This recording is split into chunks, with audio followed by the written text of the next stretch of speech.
आज हम ईओटी का एलटी का कनेक्शन कैसे करते हैं, उसका लिमिट स्विच का वायरिंग कैसे करते हैं और एलटी कैसे ऑपरेट होता है, ये सब हम इस वीडियो में देख लेंगे।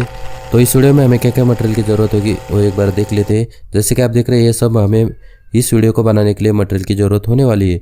तो जब आप ये वीडियो पूरा देख लेंगे तो आपको एलटी का ईओटी का कनेक्शन करने तो आएगा ही, लेकिन उसके साथ साथ आपको सेम सर्किट जब हमारा स्मॉल होइस्ट के लिए यूज़ होता है, लॉन्ग होइस्ट के लिए यूज़ होता है, उसके बाद जो सिटी है उसको भी हमें इस सर्किट को यूज़ होने वाला है। यह तीनों के लिए यह सर्किट सेम ही है, इसलिए हम खाली एलटी का सर्किट देखने वाले हैं, जिसमें हम पूरा डिटेल के साथ देखेंगे कि एलटी का सर्किट कैसे काम करता है और कैसे वायरिंग होती है। तो जो हमारा ईओटी क्रेन है वो ईओटी क्रेन हाइट के लिए यूज़ होता है, तो उसके लिए हमारा एक बस बार रहता है जो कि हमारे पूरे जहाँ से ईओटी एलटी ऑपरेट होता है और जहाँ एंड होता है वहाँ तक हमारा एक बस बार फिक्स माउंट किया हुआ रहता है। उस फिक्स माउंट किए हुए बस बार से हम 3 फेज सप्लाई लेते हैं और उसके साथ साथ हम एक न्यूट्रल भी लेते हैं, और उस न्यूट्रल और 3 फेज सप्लाई को हम जहाँ पे हमारा कंट्रोलिंग पैनल है उस कंट्रोलिंग पैनल के अंदर एक एमसीबी रहते हैं, उस एमसीबी के इनपुट साइड में आरओआईबी और न्यूट्रल को कनेक्ट कर देते हैं। एमसीबी के आउटपुट साइड से 3 फेज सप्लाई लेते हैं और फॉरवर्ड कॉन्टैक्टर के इनपुट साइड को कनेक्ट कर देते हैं। उसके बाद हम एमसीबी के आउटपुट साइड से 3 फेज सप्लाई लेते हैं और रिवर्स कॉन्टैक्टर के इनपुट साइड को लेते हैं। लेकिन यहाँ पे आपको एक ध्यान रखना है कि हम 2 फेज को इंटरचेंज करके ही रिवर्स कॉन्टैक्टर के इनपुट साइड को कनेक्ट करने वाले हैं। उसके साथ साथ हम दोनों ओवरलोड रिले फॉरवर्ड और रिवर्स कॉन्टैक्टर के आउटपुट साइड को उस ओवरलोड रिले को कनेक्ट कर देते हैं। हमने जो रिवर्स और फॉरवर्ड कॉन्टैक्टर के आउटपुट साइड को जो ओवरलोड कनेक्ट किया है उस ओवरलोड के आउटपुट साइड से हम 3 फेज सप्लाई लेते हैं और मोटर को डायरेक्टली कनेक्ट कर देते हैं। अब हम इसका कंट्रोल वायरिंग देख लेते हैं। कंट्रोल वायरिंग के लिए हमें यह जो कॉन्टैक्टर दिख रहे हैं ये हमारे 24 वोल्ट के कॉन्टैक्टर, इसके लिए हमें एक एसएमपीएस की जरूरत होने वाली है। तो हम क्या करेंगे, एमसीबी के आउटपुट साइड से न्यूट्रल को एक वायर को कनेक्ट करते हैं और एमसीबी के आउटपुट साइड से फेज को एक वायर को कनेक्ट करते हैं और 2 वायर को हम एसएमपीएस के एल टर्मिनल और एन टर्मिनल को कनेक्ट कर देते हैं। उसके साथ साथ हम एक अर्थ को लेते हैं और उस अर्थ को हम भी एसएमपीएस के ई टर्मिनल को कनेक्ट कर देते हैं। तो हम क्या करेंगे, एसएमपीएस से 0 वोल्ट सप्लाई लेते हैं और उस 0 वोल्ट सप्लाई को हम हमारे जो पेंडेंट है उस पेंडेंट के इमरजेंसी स्विच के एनसी एलिमेंट को उस वायर को कनेक्ट कर देते हैं। तो हमने क्या किया, एसएमपीएस से 0 वोल्ट सप्लाई ले लिया है और जो हमारा कंट्रोलिंग पेंडेंट है उस पेंडेंट के इमरजेंसी स्विच के एनसी एलिमेंट को कनेक्ट कर दिया है। इमरजेंसी स्विच के दूसरे साइड एनसी एलिमेंट से हम उस वायर को कनेक्ट कर देते हैं और उस वायर को हम जो हमारा फॉरवर्ड का पुश बटन है और रिवर्स का पुश बटन है उस दोनों पुश बटन के दोनों एनओ एलिमेंट के इनपुट साइड को कनेक्ट कर देते हैं। उसके बाद हम क्या करेंगे, पेंडेंट का जो फॉरवर्ड पुश बटन है उस फॉरवर्ड पुश बटन के दूसरे साइड एनओ एलिमेंट से एक वायर को कनेक्ट करते हैं और जो हमारा फॉरवर्ड एंड का लिमिट स्विच है उस फॉरवर्ड एंड के लिमिट स्विच के एनसी एलिमेंट को उस वायर को कनेक्ट कर देते हैं।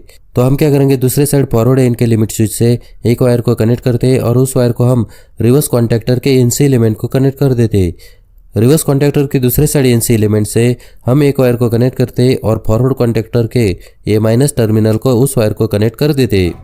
उसके बाद हम क्या करेंगे, पेंडेंट के रिवर्स पुश बटन है उस रिवर्स पुश बटन के एनओ एलिमेंट के दूसरे साइड से एक वायर को कनेक्ट करते हैं और उस वायर को हम रिवर्स एंड के लिमिट स्विच के एनसी एलिमेंट को कनेक्ट कर देते हैं। रिवर्स एंड के दूसरे साइड एनसी एलिमेंट से हम क्या करेंगे, एक वायर को कनेक्ट करते हैं और फॉरवर्ड कॉन्टैक्टर के एनसी एलिमेंट को उस वायर को कनेक्ट कर देते हैं। फॉरवर्ड कॉन्टैक्टर के दूसरे साइड एनसी एलिमेंट से हम क्या करेंगे, रिवर्स कॉन्टैक्टर के ए- टर्मिनल को उस वायर को कनेक्ट कर देते हैं। तो हमने यहाँ पे ए- टर्मिनल को फॉरवर्ड कॉन्टैक्टर और रिवर्स कॉन्टैक्टर से घुमा के दिया है। यह दोस्तों इसलिए किया है क्योंकि हमें कॉन्टैक्टर का इंटरलॉकिंग करना है। उसके बाद हमारे कॉन्टैक्टर को चालू होने के लिए चाहिए 24 वोल्ट सप्लाई। तो हम क्या करेंगे, एसएमपीएस से 24 वोल्ट सप्लाई लेते हैं और ओवरलोड रिले के एनसी एलिमेंट को कनेक्ट कर देते हैं।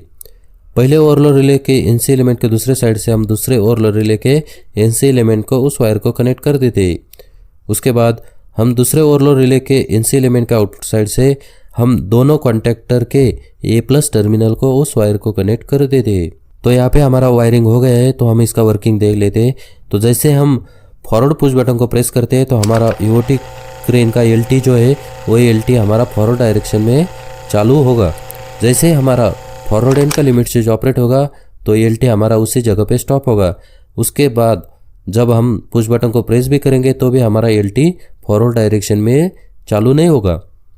लेकिन जैसे हम रिवर्स पुश बटन को प्रेस करते हैं तो हमारा एलटी रिवर्स डायरेक्शन में चला जाएगा। वो रिवर्स डायरेक्शन में तब तक चला जाएगा जब तक हमारा रिवर्स एंड का लिमिट स्विच ऑपरेट नहीं होता। जैसे हमारा रिवर्स एंड का लिमिट स्विच ऑपरेट होता है तो हमारा उसी जगह पे LT स्टॉप होगी। उसके बाद हमने पुश बटन को प्रेस भी किया तो भी LT रिवर्स डायरेक्शन में चालू नहीं होगी। जब हम फॉरवर्ड पुश बटन को प्रेस करेंगे तो फॉरवर्ड डायरेक्शन में चली जाएगी। फॉरवर्ड एंड का लिमिट स्विच ऑपरेट होगा तो LT उसी जगह पे स्टॉप होगी।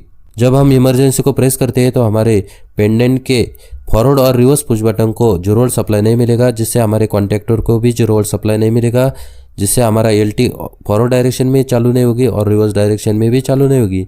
जब हम इमरजेंसी को निकालते हैं उसके बाद ही हमारा फॉरवर्ड का कॉन्टैक्टर और रिवर्स का कॉन्टैक्टर चालू होगा, जिससे हमारी LT ऑपरेट होगी। तो दोस्तों आज की वीडियो में हमने क्या देखा, LT का कनेक्शन कैसे करते हैं, LT कैसे वर्किंग होती है। सेम कनेक्शन हमारा सिटी के लिए रहेगा, सेम कनेक्शन हमारा फॉरेस्ट के लिए भी रहेगा। तो आज की वीडियो में इतना ही। तो दोस्तों मैं मिलता हूँ एक और नए वीडियो के टॉपिक के साथ। धन्यवाद।